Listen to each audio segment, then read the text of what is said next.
दोस्तों नमस्कार, आप देख रहे हैं द दस्तक 24। मैं हूं आपके साथ आदर्श कुमार। दोस्तों आज के इस एपिसोड में बात सिर्फ और सिर्फ जाति के एजेंडे की होगी। दोस्तों आज देश में एक अजीब सा माहौल है। इस माहौल में जातिवाद पर बात हो रही है। कोई देश के प्रमुख मुद्दे उठाना नहीं चाहता है। देश में बेरोजगारी, महंगाई, पाखंड, करप्शन, साइबर क्राइम, सरकारी धन की लूट चरम पर है। लेकिन हमारे देश के जिम्मेदार, उच्च पदों पर विराजमान लोग जातिवाद और धर्मवाद में फंसे हुए हैं।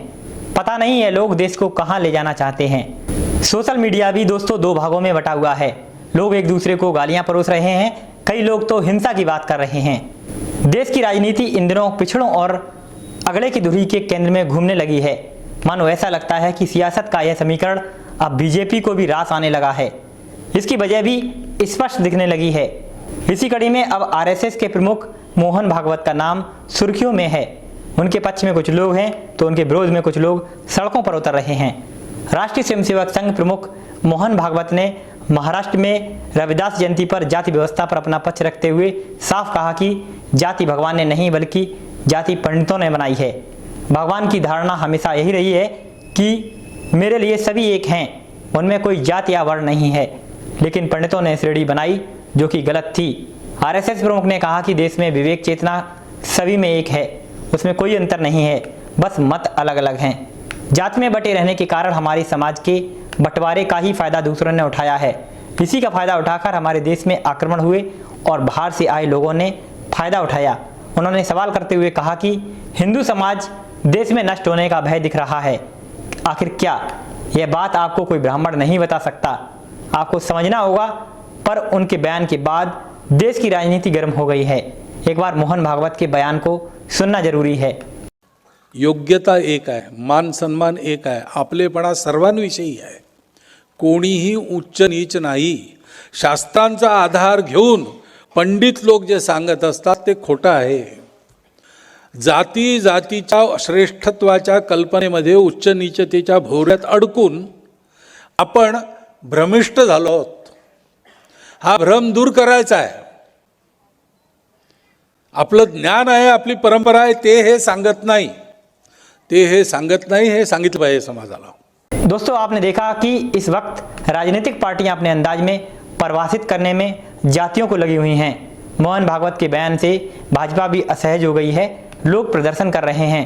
इसी विरोध में कानपुर में मैं हूं ब्राह्मण महासभा के लोगों ने मोहन भागवत के बयान का विरोध किया। इन प्रदर्शनकारियों ने जमीन पर बैठकर हनुमान चालीसा पढ़ी और कहा कि कुछ लोग राजनीतिक फायदे के लिए ऐसा कर रहे हैं, जो कि गलत है। अगर भागवत ने अपना बयान वापस नहीं लिया तो उन्हें कलयुग का विभीषण कहा जाएगा। एक बार कानपुर के इन लोगों का बयान सुनते हैं।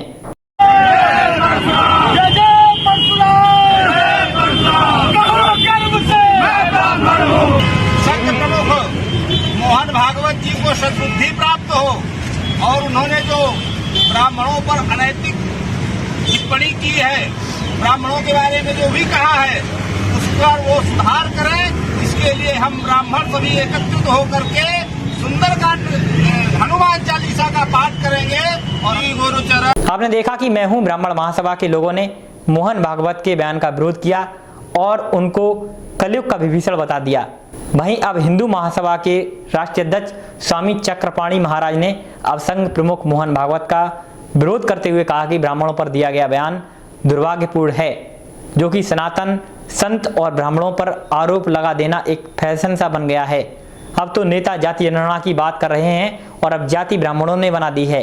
एक बार चक्रपाणी महाराज को सुनते हैं। सनातन संत ब्राह्मण पे बेवजह आरोप लगा देना एक फैशन सा हो गया है। हमें लगता है मोहन भागवत जी का यह बयान निश्चित रूप से दुर्भाग्यपूर्ण है और उनको ये बयान वापस लेना चाहिए। इससे सामाजिक समरसता खराब होता है।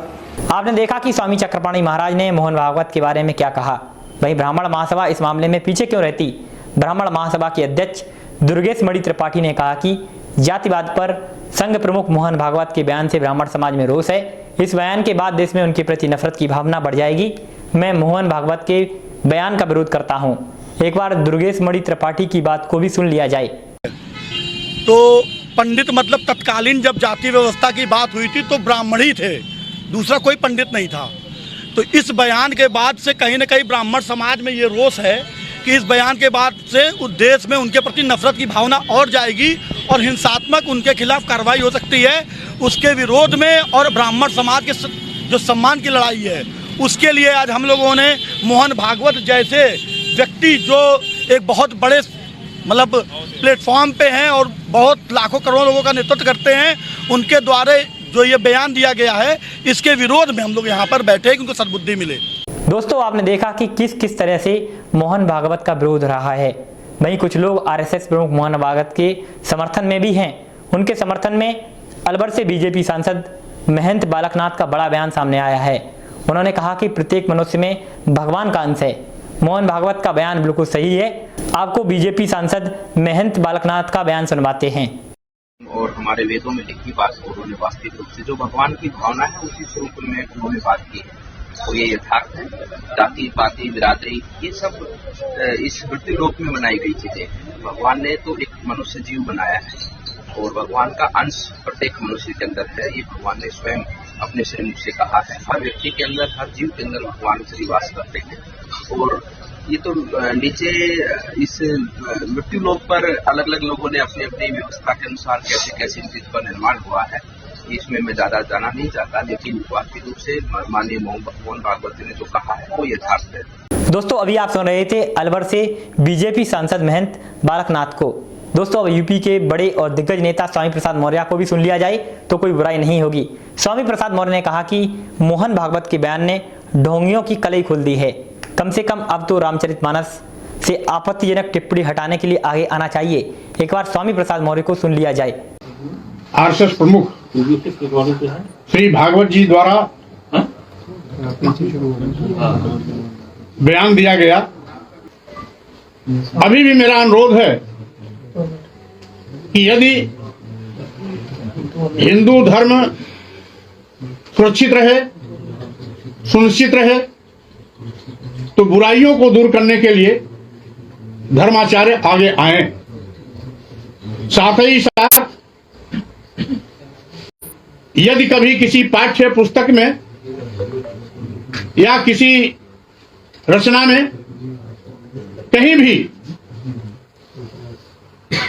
जाति सूचक शब्दों का प्रयोग कर नीच अधम कहा गया, महिला समाज और शूद्र समाज को प्रताड़ित करने और अपमानित करने के लिए कहा गया, महिलाओं को नीच में भी नीच बताया गया, तो ऐसे सभी तथ्यों को तत्काल उन पुस्तकों से बाहर किया जाना चाहिए। दोस्तों, आपने देखा कि दिग्गज नेता स्वामी प्रसाद मौर्य अपनी बात को बखूबी मौका देखकर कह रहे हैं। अब मोहन भागवत के इस बयान का बचाव आरएसएस करने लगी है। एक खबर के मुताबिक आरएसएस के प्रचार प्रभारी सुनील आम्बेकर ने कहा कि सरसंघचालक ने हमेशा सामाजिक समरसता की बात करते हैं। वह कह रहे थे कि लोग शास्त्रों से कुछ भी व्याख्या कर सकते हैं, वह सब सही नहीं हो सकता है। वो संत रविदास के अनुभव की बात कर रहे थे। कोई भी इस गलत संदर्भ में ना ले और सामाजिक समरसता को ठेस नहीं पहुंचाए। एक बार सुनील आम्बेकर को सुना जाए, आखिर उन्होंने क्या कहा। डॉक्टर मोहन जी भागवत परम पूजनीय सरसंघचालक संत रोहिदास जयंती के कार्यक्रम में बात कर रहे थे। उन्होंने अपने वक्तव्य में पंडित शब्द का उपयोग किया। पंडित का अर्थ अर्थात मराठी में वो बोल रहे थे, पंडित का अर्थ विद्वान अर्थात कुछ विद्वान ऐसा होता है। उन्होंने जो वाक्य कहा उसको भी मैं स्पष्ट रूप से यहाँ बता देता हूँ। उन्होंने कहा कि उन्होंने सत्य की, संतों की जो सत्य अनुभूति है उसके आधार पर उन्होंने कहा कि सत्य यही है कि मैं सब प्राणियों में हूँ, यानी अर्थात ईश्वर। इसलिए रूप नाम कुछ भी हो, लेकिन योग्यता एक है, मान सम्मान एक है और सबके बारे में अपनापन है। कोई भी ऊंचा नीचा नहीं है। शास्त्रों का आधार लेकर पंडित अर्थात विद्वान लोग जो जाति आधारित जो बात करते हैं उच्च नीच की, वो झूठ है।